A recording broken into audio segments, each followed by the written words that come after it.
At eto na nga. Eto na. Kanina ka pa naghihintay, huwag kang mag-alala dahil nandito na ang Drama Mall Live. Kasama pa rin ang Dukay sa umaga. Ang 2K na pampasaya. DJ Kim Jorva. DJ Kiko Kalikot. Dito lang sa 92.3 FM Radio Manila. Your favorite music radio. Ka-Vibes. Ang oras. Anong oras na? 10:06. Pinakikinggan dahil tunog Number one! 92.3 FM Radio Manila. Di ba narinig nyo na, lalong-lalo na mga magandang musika? Di ba dyan nagtatapos ang ating mga pinagsamahang masaya? Mas pinapalawak para mga Pilipino kasama, naglilingkod dahil buong bansa ay iisa. Music Radio, lagi ka pinapakinggan kahit saan, kailanman.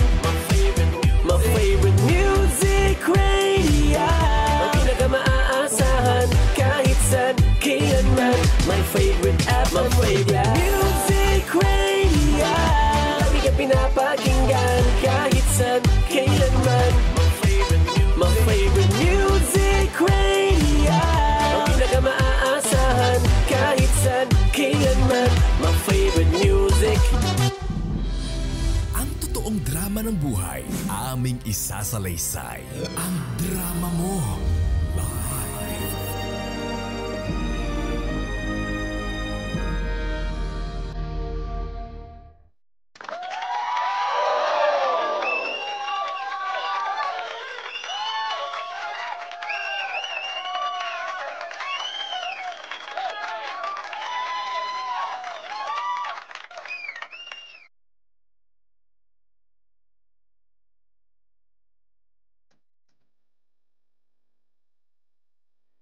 Dear FM Radio, sabi nila, ang pag-ibig daw ay sapat na.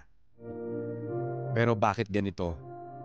Parang bawat araw, mas mahirap huminga, mas mahirap ngumiti.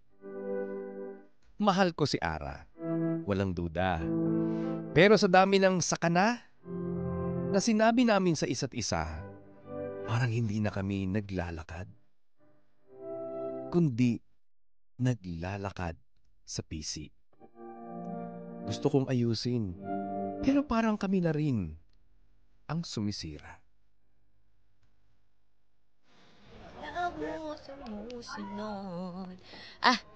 Teka. Ayoko na. Napapagod na ako magsulat. Wala na akong maisip. Teka lang. Ito na lang. Liam. Baby, Liam. Ugu, baby. Bakit, Ara? Busy ka ba? Hindi naman masyado, pero marami kasi akong deadline eh. Inaayos ko lang tong mga... Alam ko na. Ito na lang. Kasi para hindi kayong palaging, alam mo yun, babad sa work. Ako din, palagi na lang ako nagsusulat. Wala na akong ano. Kailan mo ba ako balak i-pasyal? Ano ulit yun? Kailan ba tayo magbabakasyon, Liam? Bakasyon? Siguro, Ara, tsaka na. Kasi marami akong deadlines eh. Ayun, no? Itong mga papel na to, marami akong dapat tapusin eh. Pasensya na.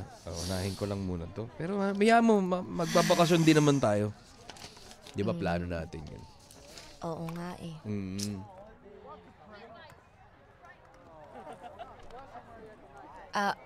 Parang kanina mo pa tinitignan yung papel mo. Pwede bang tignan mo naman ako? Hello? Di mo ba nakikita bagong ayos, nagpariband? Tumitingin naman ako sa'yo, Ara. Tingnan mo yung buko, bagay ba sa akin? Bagay naman. Ano ba? Para ka naman nandidiri sa akin. Hindi. Baby, kasi parang gusto ko nang magbakasyon. Gusto ko nang, alam mo yun, gusto ko makalanghap ng sariwang hangin. Punta kaya tayo sa El Nido, Palawan. Sige. Sa Coron. Kaya kung gusto mo, pwede naman tayo mag-Boracay. Hindi pa naman tayo nakakapunta doon. Or kaya sa Cebu. Sige, baby. I-book mo lang. Book mo lang. Ako bahala dyan. Meng! Yes po. Meng, ako waiter dito, Meng. Kasi napansin ko kanina, kayong dalawa, nag-aaway ba kayo, Meng? Eh naku, hindi Ay, ho, hindi hindi po. ho kami nag-aaway. Akala ko nag-away kayo eh. Kasi pag mag-away kayo, Meng, offer ko kayo talaga ng bago naming specialty dito sa coffee shop namin, Meng. Ah, so pag magkaaway kami, mag-specialty kayo? Oh, Meng! Kasi parang hindi kayo mag-away kayo. Baka gutom na gutom lang kayo, Meng! Ah, teka. Kung gusto mo, sa'yo na yung specialty mo. Inaayos ko nga yung relasyon namin para kasing wala. Ano? Sabi ko na, Meng, yun ang malaking duda ko. Oh! Tinitingnan ko pa lang kayong dalawa, Meng. Oh. Hindi maayos ang relasyon nyo. Lumabas sa bibig mo, Meng! Hindi kayo okay! Kaya mag-operan ko talaga kayo ng bagong specialty namin dito na coffee tea with iced tea with vanilla coco jam! Alam mo, in fairness sa'yo hindi ka dapat waiter. Ano yun? Ano ko sabi Dapat ko? anchor ka. Angkor! Oo. Ang galing mo Ang lakas ng boses mo. Ipagkalanda ka sa buong mundo, no? Sir, saglit lang po. Okay naman po kami ng girlfriend ko. Siguro po, sir, sa iba nyo na lang po i-offer yung sinasabi yung bagong specialty nyo dito sa coffee shop. May ginagawa lang po kami, kaya po hindi po kami masyadong nag-uusap, tsaka akala nyo po nag-aaway kami. Busy kasi siya masyado. Wala nang time sa akin. Ayun nga yun, Meng! Bisa nga siya, kaya nagagalit yun ng babae. Ano ba pangalan mo, Meng? Naku, hindi ako galit. Hindi ako galit. Hindi ka galit? Nakangiti po. Promise? Promise. Mamati? Mamatay ka man. Ako mamatay? Oo. Bakit ako, Meng? Hindi naman ako karelasyon mo, Meng. Gutom na ako, Meng! Hindi masaya ako. Hoy! Okay lang. Hoy! Ma'am, pasensya na ha. Chismoso na. Pasensya na. Ikaw ba yung manager dito? ako manager dito eh. Ay, sa wakas. Halika nga dito. Di ba sabi ko sa'yo, doon ka lang sa likod ng bakuran ha? Huwag ka magkakalat dito. Nagagalit at natatakot sa'yo yung mga customer ha? Itago nyo na ho yan sa sa Meng, pornal. pasensya na, Meng. Ito manager ko. Lagi ako may sasabihan, Meng. Gutom na ako, Meng! Oo nga, kung gutom ka naman, dapat nun ka na lang sa isang gilid. Hindi ka na yung nakikisyoso pa. Meng, tingnan mo, gutom ako. Matay ako, Meng. Ay, matay. May matay ka. Sa ka ng ulo ko, Meng. Gutom na ako, Meng. Alam mo, Meng, doon ka na. Kasi kahit maghimatay ka dyan, walang pakialam sa'yo boyfriend ko. Okay, doon ako. Ay, pasensya na kayo ha, mama. Una na kami. Gigigil ako sa'yo eh. Gigigil din ako sa inyo Naku, pasensya ka na dun joke lang yun, no ka ba? Ayun, okay lang yun. Sige na, ituloy mo lang yan. Ikaw din. Sige, tuloy mo lang din. Sige, magsusulat ako dito hanggat mapudpud yung daliri.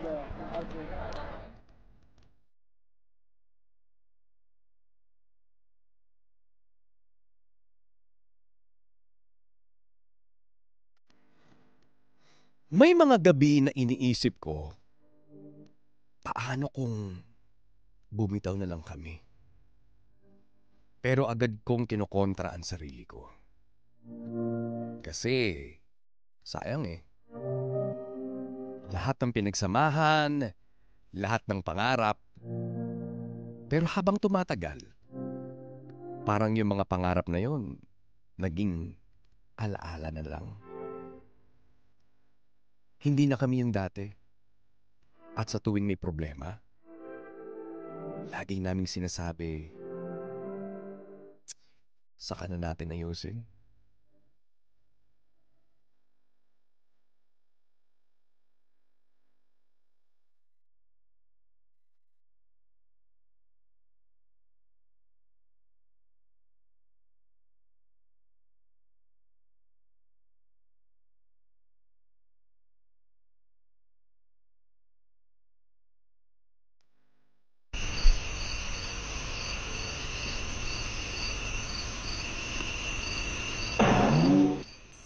Pare, napunta ka na naman dito. Pare, alam mo, nararamdaman ko kasi may problema kayong dalawa na naman ni Ara. Parang Kaloy naman. Ikaw talaga, lakas ng pakiramdam mo. Pero, seryoso, wala naman. Gaya pa rin ng dati. Sigurado ka, parang Liam? Oo naman, pre. Walang problema. Alam mo naman tayo, mga lalaki. Tsaka, busy. Sobrang busy sa trabaho Alam mo pare, tatapatin kita ha? Bakit? Anong sasabihin mo sa akin? Alam mo pare, matagal ko na napapansin na parang masyado na mapait ang relasyon yung dalawa ni Ara. Mapait? Paano mo naman nasabi, parang Kaloy? Alam mo, binder dandat Kasi yung mga ganyang relasyon, yung mga nakukulangan sa oras, yung mga hindi nagtitinginan. Tapos yung mga problema nyo na kahit kalit-lit lang, tapos hindi nyo naman inaayos, lalo-lalo na sa gabi bago kayo matulog at bumikit ang mga mata. Doon na papunta yun eh. Anong doon papunta parang galoy? Hindi ko mag-get. Anong ibig mo sabihin? Alam mo pare, tatapatin kita. Yung ganyang klase ng relasyon nyo ni Ara, parang wala na. Parang naghihintay na lang kayo kung sino ang unang bibitaw. Pare, alam mo, yan, hindi ko alam kung yan ang ba ang gusto ko sa'yo o ayaw ko sa'yo bilang kaibigan eh. Napaka-diretso mo magsalita eh. Oo naman pare. Alam mo naman tayo, siyempre para tayong magkapatid na eh. Talagang kung ano gusto ko sabihin sa'yo at makakabuti sa'yo, sasabihin ko talaga lahat sa'yo. Walang kaya, no? Yeah. Pare, may sakit ka ba? Wala mo pare, pero gusto ko lang talaga sabihin sa'yo na baka sakaling ayusin mo na lang yan para, alam mo yun, hindi nyo na pinapahirapan ng isa, di ba? Ay, nako. Alam mo, yan ang kinaganda sa pagkakaibigan natin eh. Kahit hindi tayo nag-uusap, kahit wala akong sinasabi sa'yo, ramdam mo kung ano yung nasa puso ko, paring galoy. Ganun talaga ang magkaibigan. At ganun talaga kapag nagpapakatotoo tayo sa isa't isa.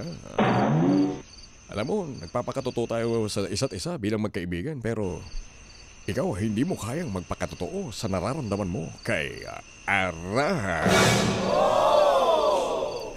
Ay, paring galoy. Ang hirap naman ng ganito. Oh! Ara, diyan ka na pala. Siyempre, Sorry, bahay namin to eh. Pasensya ka na ha. Dumalaw ko dito sa kaibigan ko si Kaloy. Ay, si Kaloy, si Liam. Oo, Kaloy. Ako, maraming salamat, Kaloy, ha? For sure, nagkaroon na naman kayo ng session kayong dalawa. Pero anyways, ay pupunta rin si Mara pala dito. Si Mara, yung ano mo, yung kababata kaibigan mo. ko. Sige. Yung dati mong crush, Kaloy, si Ako? Mara. Hindi. Hindi ko dating crush si Mara. Sino ba ang dating Si crush? Clara. Si Clara. Si Clara. Tapos, nauwi ka kay Eve. Nauwi ka kay Eve. Oh Evening. Diba? Pinipersonal mo na. Tapos ngayon, iniwan ka rin, diba? Paano mo nalaman? Nani! Hindi, nagkakwento kasi itong si Liam sa akin. Nagkukwento ba o ito si Kaloy nagkwento sa'yo? Ay, si ano? Sino? Si Liam nga! Si Liam nga. Alam mo Liam, napakataltal mo talaga niya. Oo. Meron pa Pare, ngayon walang- sinasabi sa akin si Liam. Ano? Kahit sobrang busy niyan. Nagpapapayat ka daw. Kasi syempre, para sagutin ka ng mga nililigawan mo. Marami ka kasing nililigawan, di ba ngayon? Wala! Wala ba? Wala. Wala. Wala kang pagkakamali. Alam mo ba nililigawan niya ako Sabi pero ni hindi ko pinapansin. Hindi, pero you look good, ha? Oh, salamat, Ang ha? galing, ha? Salamat, You're ha? wearing black. Oh, salamat. Taray, pati yung buhok black. Yeah. Tapos, kag gumanon kapag sa harap ng mga manliligaw mo, baka Bakit naman? ma-offend bigla. Ba't mo ma-offend? Baka akalain nila, iba lang yung gusto mo sa kanila, di ba? Ganun. Bakit pag gumanon ako, yung kagad gusto ko? Oo, itry mo yan mamaya. Sa'yo, tabi ko, ano? Pangit. Yeah! Gusto ko lang si Liam yung gaganon. Ganun ba? Pare Kaloy, ano? Sige pare, una na muna ako ha. Hindi ko na mahintay si Mara. Una na ako. Maraming salamat sa inyo ha. At sana kayo dalawang magjowa ya. Mag-usap. Oo, mag-uusap kami. Sorry. Mauna na ako ha. Ingat kayo dalawa. Mauna ka na. Sana pag-usapan ninyo may ganyang relasyon. Maraming salamat, Kaloy. Alam kong hindi ka na okay, kumain ka na. So, kulang ka lang sa kain. Umuwi ka na. Makapag-usap naman kami dito ni Baby. Sige. Baby. Liam, Ara, wala na ako ha. Sige. pare. Salamat. sa pagpunta mo. Okay. Mahal mo na. Okay. Namimiss din talaga nun si Eve, no? Grabe. No, Liam? Kinakanta yung ba't adan? Hindi, uso ba't kasi adan? yun. Uso nga. Oo. Uso ding masaktan, no? Pupunta mo yung kaibigan mo si Mara? Oo, pero sabi Anong ko sa oras? kanya, Anong oras mamaya pa? na lang. Or kung di siya matuloy, bukas na lang since wala na. Hindi, okay. Ayan na. May... Ay, pumasok ka kagad, Mara. Ano meron? Ano ba naman kasi? Naririnig ko sa labas. Ah, Yung pag-uusap ninyo. Alam ko na tong friend ko. sige. Mamaya ka na lang. Balik ka na lang siguro, Mara. Wow! Magluluto muna ako. Ano namang lulutuin mo? Huwag mo nang tanongin. Basta magluluto ako, bumalik ka na lang. Okay? Ay, Ha? ganon. Oo. Walang pagkain. Sige na, balik ka na lang. Ay, ako! Bye! Bye-bye! Teka, oy! Bye! Ara! Ara! Bakit mo naman pinaalis yung kaibigan ko? Hindi, alam mo na, anong oras na rin naman, tapos dadating pa may revision na nga si paring Koray dito. Pero issue Di ba? pala yun, pero... Mhm. Alam mo, may tanong lang ako sa'yo. Liam, masaya ka pa ba? Ako? Masaya ka ba? Masaya ka pa ba sa relasyon natin?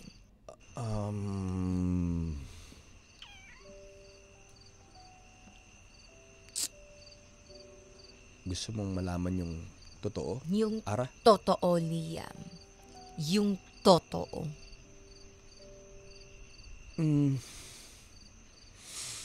Hindi ko alam. Nalilito rin ako eh. Ba't umiyak ka? Kasi parang araw-araw tayong nagpapanggap eh. Pati yung mga simpleng bagay na kailangan pang ipagpaliban. Tulad nung nakaraan, nasa coffee shop tayo. Gusto kong mag-unwind na kasama ka, Liam. Gusto kitang makasama. Hindi naman natin kailangan ng agarbong gala eh. Okay lang kahit sa tabi-tabi lang. Walang problema yung mga sinabi ko nung karaan. Palawan, Boracay, Cebu, okay lang. Kahit hindi doon tayo magpunta. Ang mahalaga sa akin, Liam, yung may time tayo together.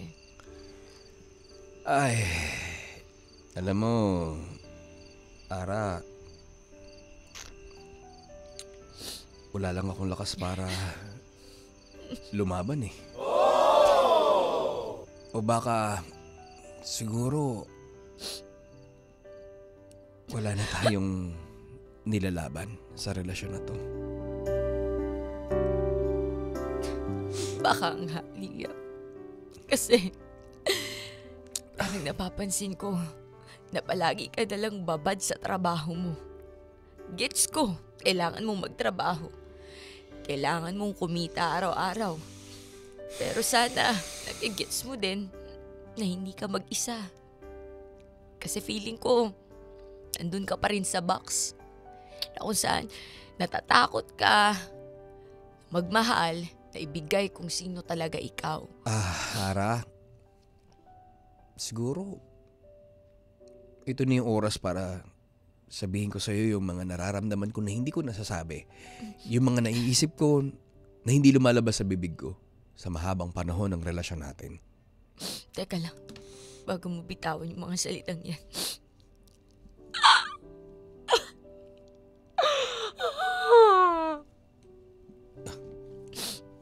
Liam. Ara, hindi ko na nararamdaman yung pagmamahal. Wala nang spark. Hindi na kita nararamdaman. At hindi na gaya ng dati na may excitement, may kilig. Parang wala na lang. Parang naghihintay na lang tayo ng isa sa atin. Bumitaw? Unang bumitaw. Akala ko ba walang hanggan yung pagmamahal natin? Akala ko ba na pag nangihina yung isa, magpapalakas naman yung isa? Ara, tama ka. Tama ka sa sinabi mo. Matagal nating pinangako yan sa isa't isa simulat sa pool pa lang. Pero parang dumating tayo sa point ng buhay natin na hindi pala siguro tayo yung para sa isa't isa. Siguro, ito na yung point ng relasyon natin na masasabi natin na baka saka na.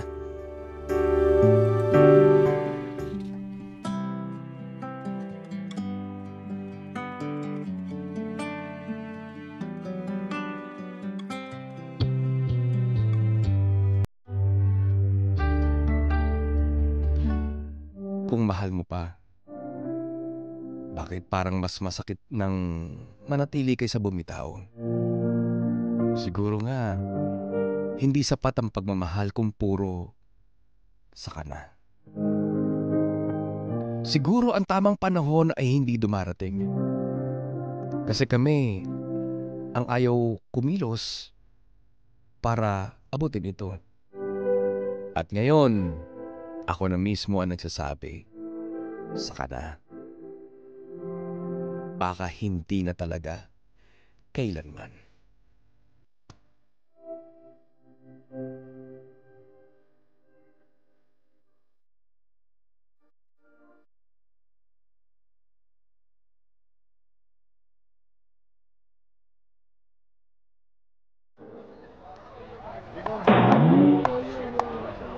Ano, friend? Okay ka na ba? Okay lang naman ako, Mara. Naku, maraming salamat sa pagsama. Kayo nila Nini, nila Diabetico, maraming salamat. Teka lang ha. Parang, parang may nakikita kong familiar. Yung sasakyan. Tignan mo nga, Mara. Teka lang. Tignan natin mga ka-vibes. Ay!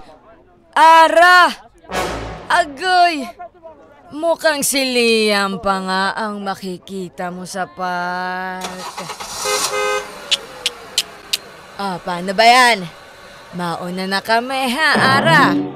Ara, ugu baby, go baby.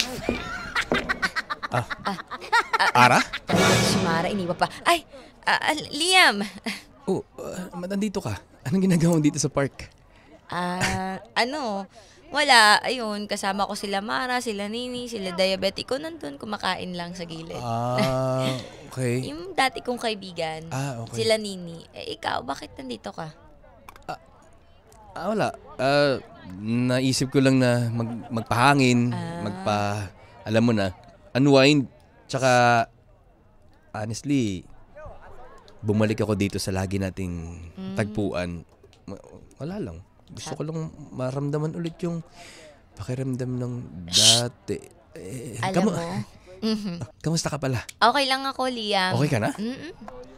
Okay ka na? Hindi naman totally okay. Siyempre, healing pa rin. Pero hindi naman ako nakipag-usap pa sa'yo para pilitin pa tong relasyon natin.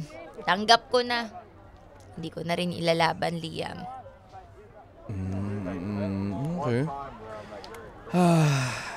Salamat ha. Ara. Salamat din. Salamat sa lahat. Alam mo, mahal pa rin naman kita. Pero siguro, panahon na rin para mahalin natin ang mga sarili natin at unahin natin kung ano yung mga makapagpapasaya tsaka para matagpuan natin yung mga sarili natin. Di ba? Alam mo, tama ka, Liam. Kasi masyado ka nang blinded dyan sa ginagawa mo. Takot ka na. Parang laging walang hanggan na lang, walang katapusan yung ginagawa mo sa buhay. Tsaka baka it's time for you to move on. Hindi lang sa relasyon natin, pati na rin sa'yo. Kasi feeling ko nakikita mo pa rin yung mama at papa mo sa magiging karelasyon mo. And hindi magandang trait yan, ha? Alam mo, Ara, maganda na rin siguro na meron tayong mutual understanding na ayaw ko na, ayaw mo na. Parehas, nag-meet tayo halfway. Wala tayong samaan ng loob. Tsaka, alam mo, siguro itong naging relasyon natin, binitawan man natin pero nagkaroon tayo ng napakaraming lesson sa buhay. Yung mga dapat sa hindi natin ginawa, sa mga desisyon na dalawa tayo yung bumuo. Salamat. Alam mo, siguro sa next life, baka sana loobin na ikaw ulit yung makita ko. Hahanapin kita. Langit lang ang nakakaalam sa magiging kapalaran nating dalawa. Tsaka, sana hanapin mo rin ako Oo naman. Basta kapag okay ka na. Pinakikinggan dahil tunog number 1!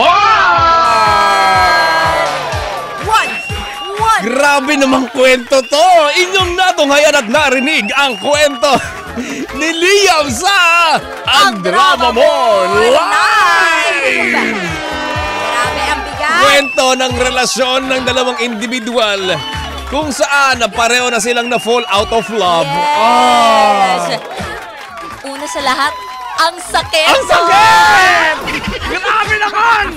Grabe, ramdam na ramdam ni Kiko Kalikot. Hoy, hindi mo nga Chares, hindi ng mga ka-vibes natin. Oo. Kanina, di ba may mga nagko-comment na ang sakit naman ng nangyari kasi mahal nila yung isa't isa. Pero In fact, hindi nila alam paano nila ibubuhos yung pagmamahal kasi parang may hindrance may naging barrier bigla sa relasyon nila. mahal naman talaga nila, in fact, yung isa't Correct. isa. Alam nila, sigurado sila sa pagmamahal na ininvest nila simula ba noon. Correct. Pero kasi dumating sila sa point, si Liam at si Ara, na parang, ay teka lang, parang wala nang kilig. Wala nang kilig. Wala nang excitement. Yes. At wala na ring, wala nang something to look forward. Oo. Di ba parang hindi na nila alam kung saan papunta yung relasyon na Pwede. tinatake ng dalawa. Oo. At umaabot Pero wala Ayan. namang third party Wala. Walang third party. Wala, may ganito talagang klaseng relasyon. Ka-vibes, kung nakikinig ka, nakaka-relate ka. Oo, may mga ganito talagang klaseng relasyon.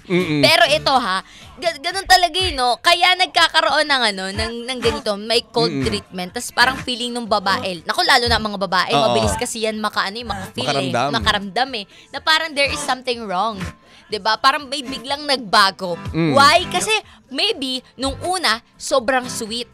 'Di ba? Pwedeng konti na lang maluso kayo sa isa't isa dahil sa pagka-sweet nyo, 'di ba? Kulang na lang lantakan kayo ng mga langgam, di Ayun, ba? totoo. Tapos siguro dati may mga effort pang nangyayari. Tapos alam mo yung nagkakaroon pa ng mga conversation na, ito di ba nga sabi magbabakasyon tayo, ganyan, ganyan, nag-iipon lang tayo, magtatrabaho lang, ganyan.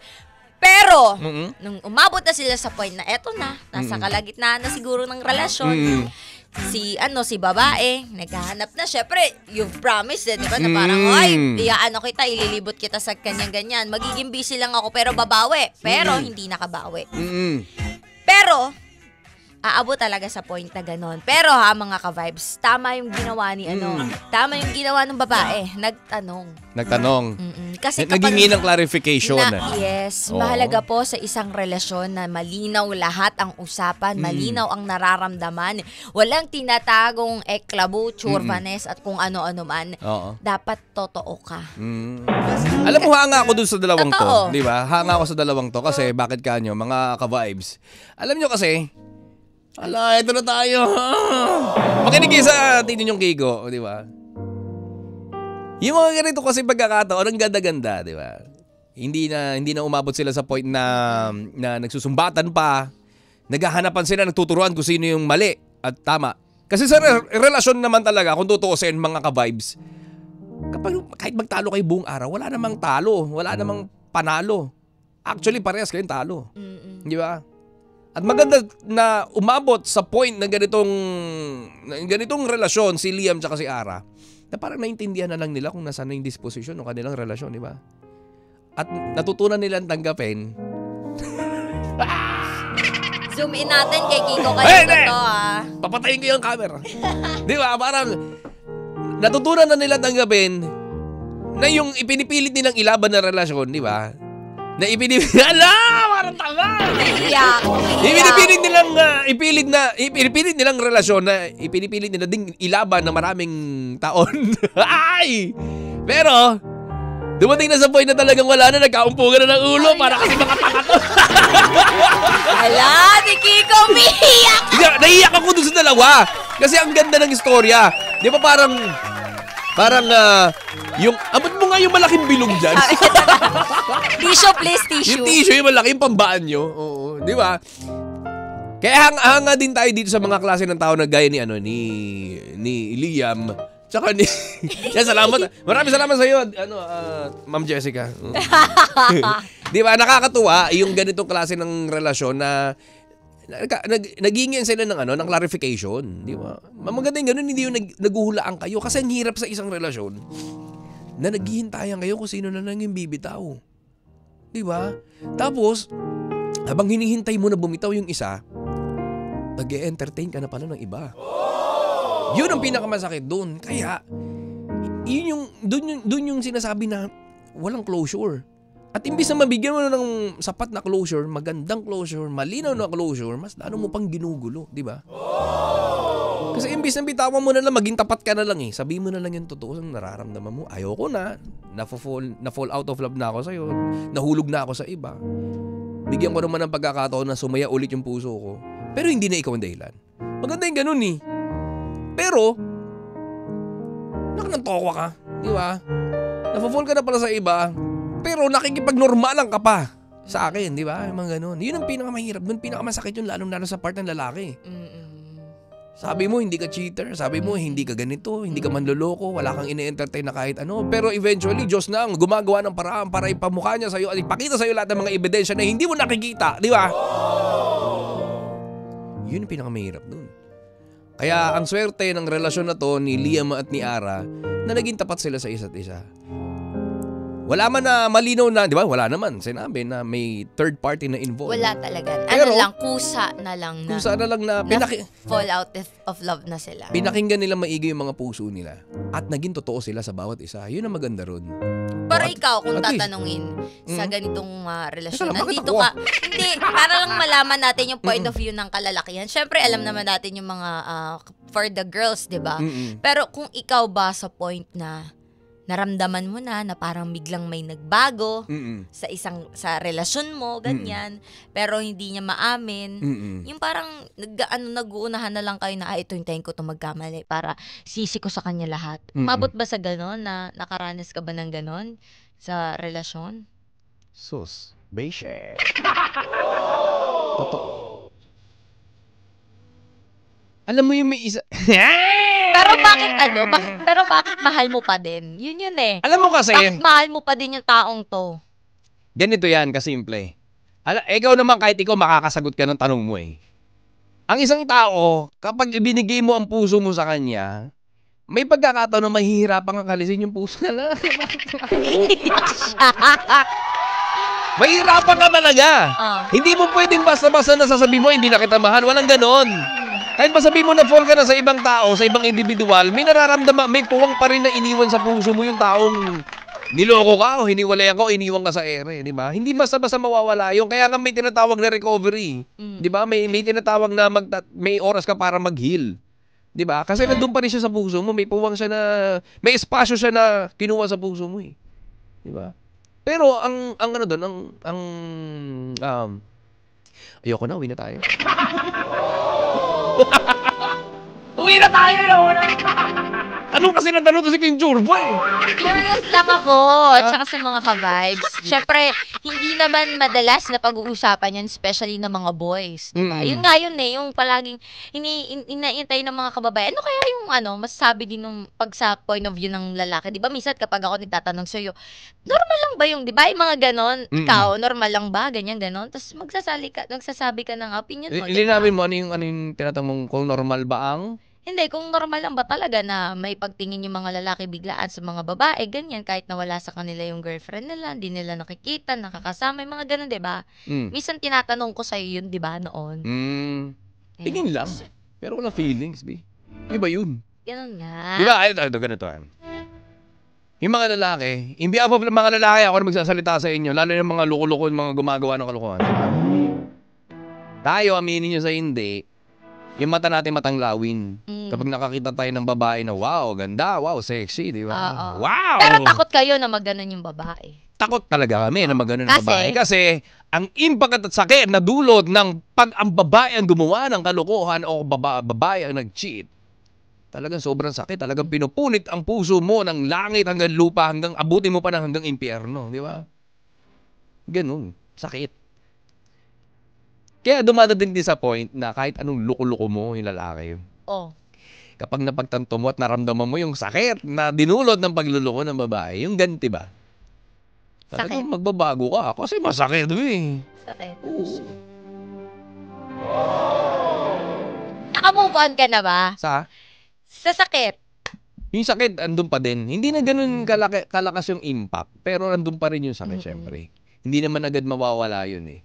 Matagal yan, it takes time. Oo. Hindi natin alam kung kailan, kung gaano katagal, pero napakahaba ng panahon na gugugulin ko na naman! Di ba? Ganun talaga eh, masakit eh. Kasi pag hindi ka nasaktan, hindi ka natuto. At okay na yun na nasasaktan ako para matuto tayo. Di ba? Ganun yan. At sana sa mga kabayos na nakikinig ngayon, kung ano man yung pinagdaraanan nyo sa relasyon, kung ano mang relasyon meron kayo, karelasyon, or whatsoever, malalagpasan nyo yan. Diba? Sabi nga ni Kiko Kalikot, normal lang yung sakit. Diba? Mag-heal ka rin naman dyan. At ang mahalaga, Huy, ano yun? dapat hindi ka nawawala sa sarili mo. Ayan. Yun yung dapat hindi ka lost. Isa pa yan, Di ba? napaka-importante yan ha. Kung ikaw nakaranas ka ng sakit, ng bigati, nakaranas ka ng hiwalayan, habang nag-heal ka, habang hinahanap mo yung sarili mo, bigyan mo ng respeto yung sarili mo. Yes. Kasi sa paghahabol mo, dun sa nakipaghiwalay sa'yo, parang ano ka, at loss ka na. Yung isip mo, hindi mo na alam kung anong gagawin mo eh. Basta ang priority mo lang, ayaw mo maramdaman yung nararamdamang sakit mo ngayon eh. Kaya gusto mong balikan at habulin yung taong nang-iwan sa'yo, di ba? Pero sa kakahabol mo, hindi mo na namamalayan, yung kakahabol mo, dapa ka ng dapa, puro ka na sugat, puro sakit na yung nararamdaman mo hanggang sa nagiging manhid ka na. So, wala na. Wala ka na respeto sa sarili mo. Di ba? Tama. Unang-una, respeto. Huwag mo mawala sa sarili mo yan. Pero, normal din yon. Lahat tayo na pagdaanan natin yan, lalo-lalo na sa mga dumaan sa mga pag-iwalay. Di ba? Nawawalan tayo ng respeto sa sarili natin. Nagiging bakla tayo para sa pagbibigay ng pagmamahal sa iba. Di ba? Andiyan, ibibigay mo lahat. Gagastosan mo lahat. Effort. Pagod, puyat, baliwala na sa iyo. Basta importante sa iyo, maparamdam mo yung pagmamahal. Yes. Na sa tingin mo, makakapagpabalik pa at makakapagpanumbalik pa ng pagmamahal na nawala sa puso ng kapartner mo. Eh paano kung wala ka na palang inaasahan? Kasi nga, iniintay na lang ng isa sa inyo na isa sa inyo maunang bumitaw. Yun yung pinakamasakit nun. Di ba? Naghihintayan na lang kayo. Ang sakit nun. Tsaka yung mahirap din kasi, alam mo, totoo to eh. Mahirap din sa mga babae yung makimkim. Diba? Kung meron ka ng, alam mo yun, may something ka na dun sa nangyari, parang huwag mo nang palagpasin. Kasi may ganun, aminado ako, may ganyan akong traits na talagang, bawa, may nangyaring hindi maganda, ganyan. Ano ko lang, okay, sige, nega. Parang sige, palagpasin ko na lang. Tapos meron ulit na nangyari na ganun, event. Okay, sige, hayaan mo na. Tapos, nung sumobra na, nung ikaw na yung nagkaroon na kayo ng heat discussion, biglang naungkat lahat ng mga nangyari. Eh, ikaw nga nung time na yun, ganyan-ganyan.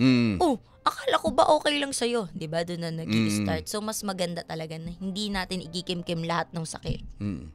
Di tsaka sa isang relasyon na puro sakit na yung pinag-uusapan ninyo, puro pag-uungkatan na ng mga Toxic nakalipas. Ang toxic na tawag dyan eh. Toxic relationship na yan. So kapag toxic na ang isang relasyon, kailangan mo na magdesisyon agad as soon as possible, bitawan mo na kasi wala ka na mahihita dyan. Di ba? Kasi ang tendency niyan, magbabalikan na lang kayo ng mga nakaraan. Paramihan na lang kayo ng pagkakamali. Correct. Nag-aanap na lang kayo ng mas matimbang kung sino. Yung maraming ginawang kasalanan sa inyong dalawa. Di ba? Yes. At para sa lahat ng ating mga ka-vibes, di ba? O ano? Ay. Isang mabigat na. Humingi-hinga tayo. Ganun talaga ang buhay. Correct. At isa pa pala, pahabulang ng Tito Mong Kiko. Kung ikaw ay nag-heal, nasa healing process ka, wag kang makikipagrelasyon para lang gawing panakibutas yung taong yon, di ba? Yes. Unfair naman yon. Antayin mo muna na totally maging okay na yung puso mo bago ka pumasok sa panibagong relasyon kung kailang handa ka na. Ganon! At sa lahat ng ating mga ka-vibes, sa lahat ng may mga hugot, sa lahat ng may mga nasaktan, okay lang yan, huwag kayong mag-alala. Darating din naman na magiging okay kayo. Pero namnamin nyo muna yung sakit kayo para kayo ay matutunan sa inyong buhay. Di ba? Tama! At syempre, batiin lang natin yung mga ka-vibes natin na sila Gloria Ingat. Constantino Misiano, si Arbs, si William Martel, Edwin Bunagan, Ah. at syempre kay Daniel. Ayan. Ako, maraming salamat ho Ganun sa si panonood. Arnel Ruefa. Sabi niya, pa-shoutout sa mga may bad attitude ngayon. Yan Sino naman. yan? Ewan ko dyan. At Tess Herrera, si Ino Cruz. Wow, ang lalim ng butong hiningan yung dalawa. Ganun talaga. Si Jeff Tansoliveros. Kiko, gusto ko talaga paiyakin ni Kim Churva. O, diba? Bakit kasi? Yes. Ganyan yan. Fall out of love. Tapos malalaman mo na lang next week may bago ng jowa. Ay. Uy, oo, totoo yan. Uy, totoo. At ito pa, isa pa. Pahabol pala ni Tito Mong Igo. Mapababae o lalaki. Lalo na sa mga lalaki. Siyempre, pagtatanggol ko yung mga lalaki. Kapag kayo nakakaramdam kayo ng kutob, paniwalaan yung kutob nyo. Lalo na sa mga kababaihan, tama tayo lagi.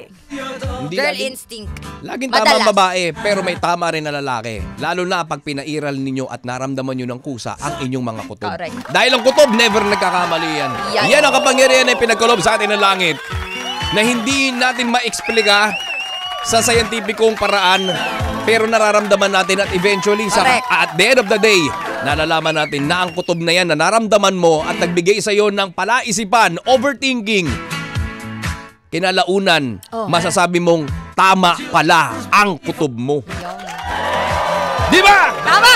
Kaya sa lahat ng mga kinukutuban at nag-overthink, tama kayo! Nag-overthink. Ala, hindi nagre-reply. Baka may iba. Huwag namang OA, ha? Ala, lagi na lang galit at gumagawa ng dahilan siguro to dahil baka meron na siyang ibang kinakausap. OA, OA. Di ba? Ay nako! Bahala kayo. Heaven knows! Alam na langit yun ang ginagawa natin kung ito'y tama o mali. Kaya dapat lagi natin piliin ang tama. Dahil kapag pinili natin ang mali, ang buhay natin ay magiging totally mali. Mali.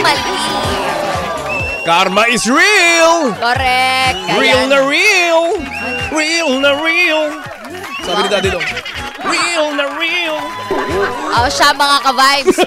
Hanggang alas 12 pa tayo magkakarinigan. And of course, kung meron kayong ganito klaseng story or anong klaseng story na gusto nyong i-share, Yan. pwede nyong i-share sa aming Facebook, YouTube, Instagram, TikTok. Hanapin nyo lamang. 92.3 FM Radio Manila. At syempre, sabi lang ni Mama Johnny Garas, yes, karma is real. Diba? Si Well Ilangan sabi niya, totoo yung kutob na yan mismo! Ora mismo. Ora mismo. Totoo yan mga kabayan. Correct. Pwede rin kayo mag-message siya sa aming personal pages, DJ Kim Chorva. At DJ Kiko Kaligot, hanapin nyo lamang yan sa Facebook, YouTube, Instagram at TikTok para masaya kayo, di ba? Magkwentuhan tayo doon. Yes. Message nyo kami, PM nyo kami, nagre-reply kami after 24 hours. Minsan nga 48 pa eh. Oo, di ba? At Pasensya least, na po. Kami ay gising, 24 oras. Siya, irapa mo na yan for more music. Bakit? Siyempre, Bakit? gusto rin ng mga ka-vibes natin ma-feel yung mood. Yan! Mababa muna tayo for more good vibe music. Kasama pa rin hanggang alas 12 ng tanghali ang Tukay sa Umaga. Ang 2K na pampasaya. DJ Kim Chorva. DJ Kiko Kaliko. Na lagi nagpapaalalang, kung hindi na ako ang dahilan ng iyong pagngiti, tanggalin na lang natin yung ngipin mo, buwisit ka! Grabe, gigil na gigil si Kiko Kalikot. Parang may gustong patunayan. Mag-usap kayo! Mag-usap din daw kayo. Bumalik kayo doon! Ay, Gani! siya ang oras. Hoy! 10:57. Pinakikinggan dahil tunog number 1! Kahit nasan ka man, buong bansa ay iisa. Music Radio, di ka pinapakinggan kahit saan.